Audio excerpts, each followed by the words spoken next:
જેને જેને આવો ભાવ કર્યો છે એ આ ભક્તિના પદને પામ્યા છે. કહ્યું છે ને કે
માતા પિતાના એક ભજનના નિમિત્ત બનાવી અને આવો ગુરુ અવસર બનાવ્યો.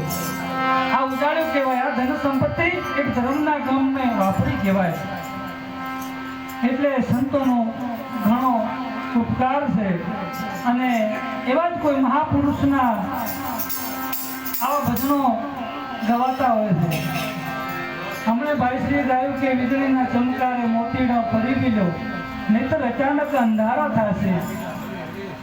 આ જીવન મળ્યું છે, આ અવસર વારંવાર નથી મળવાનો પ્રભુ. અને આ અવસરને સુધારવા માટે એક વીજળીનો ચમકારો સપના રૂપી આ સંસાર છે. માટે એક ચમકારા રૂપી આ જગતની અંદર એક વીજળી રૂપી ચમકારામાં મોતીડું ફરવી લેવાનું છે. અને આ મોતીડું એ હાથા શબ્દોનો છે.